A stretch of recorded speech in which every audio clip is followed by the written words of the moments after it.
If you have done something wrong, you have made a mistake, and somebody makes you ashamed of it and guilty, you run around licking the sores of your wounded ego because you feel your pride has been hurt. The first thing to understand is that it is not a serious failing in a human being to make mistakes. Everybody has to make mistakes. There is no way out of it. You cannot learn anything unless you make mistakes. Regard yourself as a cloud in the flesh. Clouds never make mistakes. Did you ever see a cloud that was misshapen?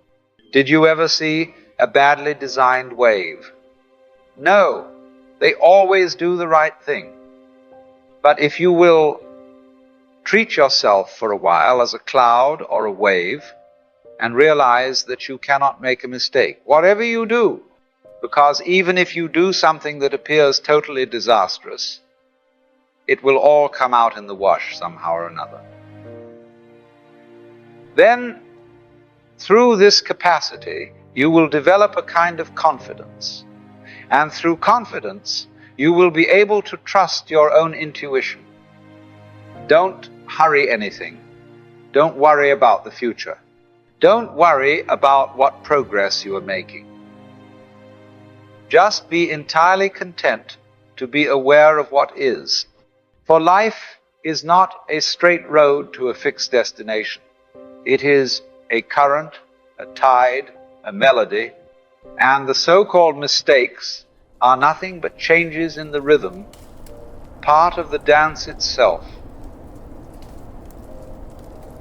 We find, for example, in Japan, a curious hang-up about making mistakes.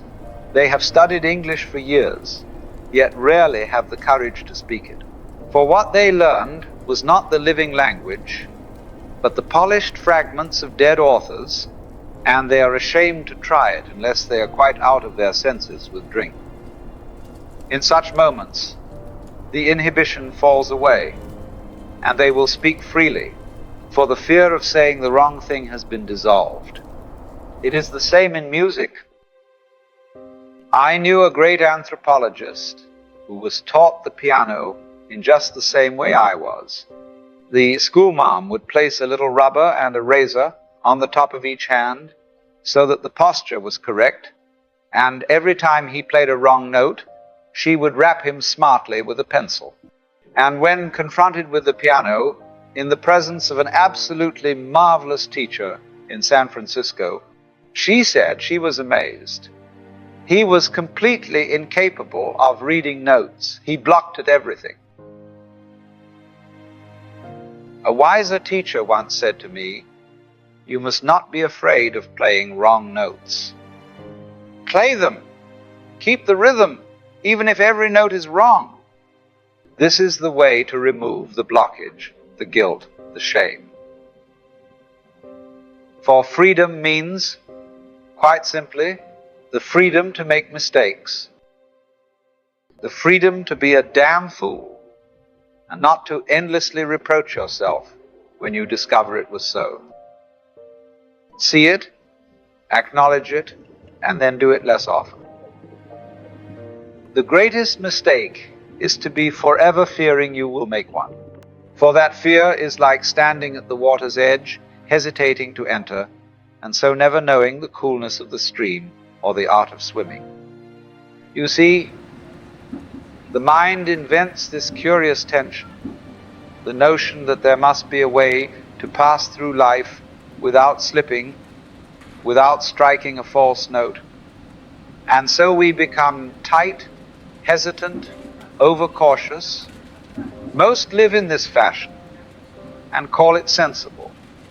Yet it is a creeping common sense that slowly robs life of its sparkle. When you are afraid to take a chance, that is precisely the moment to take it.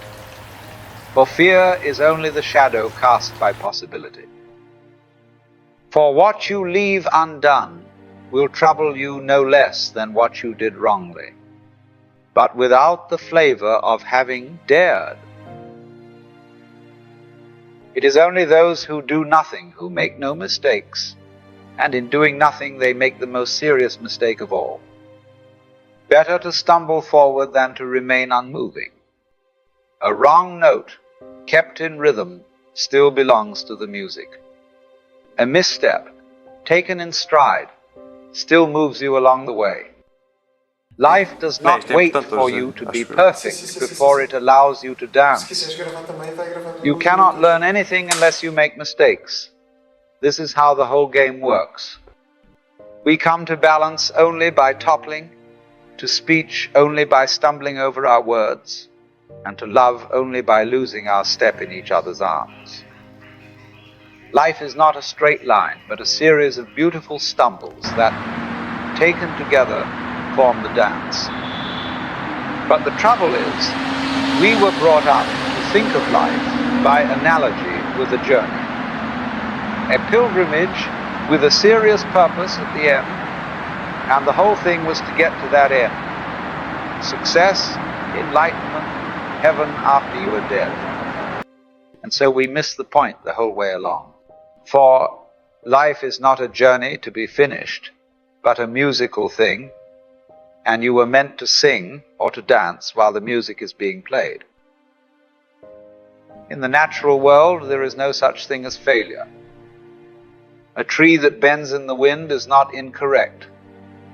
The river that shifts its course has not spoiled the plan. Nature proceeds entirely by trial, variation, and change.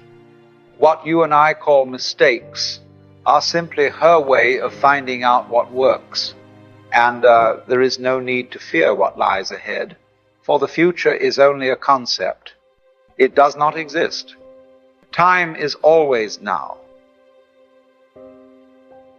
When fear of the unknown is replaced with curiosity, we find ourselves in an infinite stream of possibility. Life is not a problem to be solved, but an experience to be had. And the so-called mistakes are simply part of that experience. To be alive is to be unfinished. And the unfinished is always learning. Perfection is a ghost we chase and never catch. It is an image in the mind, smooth, flawless, unmoving, and because it is unmoving, it is lifeless. Nature knows nothing of it. In the whole unfolding of the seasons, in the shape of clouds and the curve of rivers, there is not one straight line, not one flawless surface, yet everything fits without strain. We are taught to imagine that somewhere there exists the right way, the perfect note, the perfect step, the perfect word, and that our task is to find it and repeat it without deviation. But this is to mistake the echo for the music. The vitality of life lies in variation, in change, in the unexpected. Without imperfection, neither you nor I would exist. It is the odd turn of the branch that catches the light, the offbeat in the rhythm that gives the music its sway. When we try to iron out every deviation, we flatten the very thing that makes life alive. And so the idea of perfection becomes the most imperfect idea of all. A standard that removes the color from the tapestry and the movement from the dance. When you see that there is no such thing as perfection in nature, you are freed from trying to reach it. Then you can live as the clouds do, as the waves do, moving exactly as you must, without apology. Some will say, but God never makes mistakes. God is perfect, and therefore everything he makes is perfect. And I would agree, but not in the way we usually think. For if the whole of existence is God's work, then what you call a mistake is already part of that perfection. It is only by separating the smooth from the rough in our minds that we imagine something has gone wrong. But if the rough is part of the whole, it belongs as much as the smooth. A storm is no less perfect than a calm sea.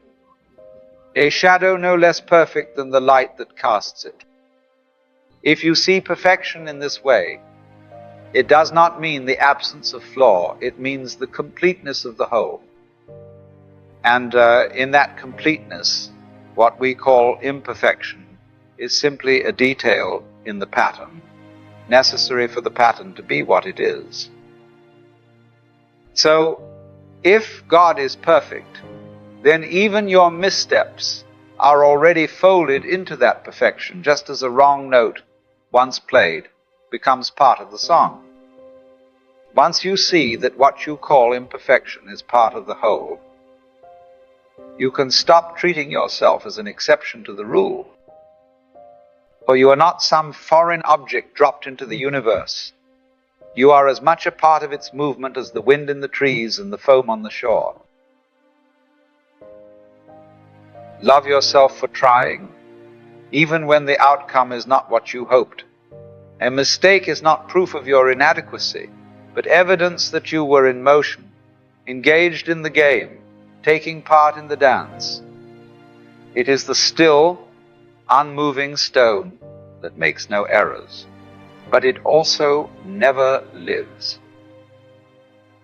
Forgiving yourself is often harder than forgiving someone else, because you remember every little blunder and replay it over and over. But there's no need to keep doing that. The past is done. You can't rub it out, but you can stop carrying it around. See what it showed you, take the lesson, and drop the rest. And extend this same compassion outward. At an early age, we must decide whether the mistakes of others are bigger than our love for them. Most of the bitterness in the world comes from forgetting that every one of us is fumbling along in the same human way. To love the flawed self and the flawed selves of others is not to excuse everything, but to see that nothing and no one has ever been outside the great pattern. If you've made a mistake, see it for what it is. Don't waste energy dressing it up or hiding it. That's just adding one mistake to another. The value of an error is in what it shows you. Guilt is useful for a moment. It lets you notice something is off. But after that, it's just dragging a corpse around. Learn the lesson and move on. You see, success is not in avoiding mistakes, but in not making the same one again and again. Each wrong turn points you somewhere else, and the more turns you take, the more of the map you discover. A mistake can sit on your back like a burden, or you can put it under your feet and step up on it. That's the difference between being weighed down and being lifted by experience.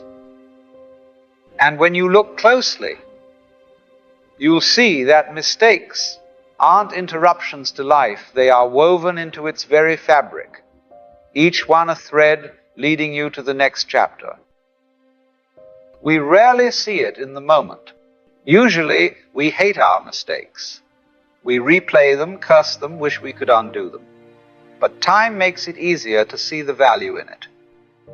One day, you look back and realize that wrong turn pushed you to the right path. That heartbreak cracked you open enough to see more deeply. Without those so-called disasters, you would still be standing where you were, unchanged, untested, unmoved.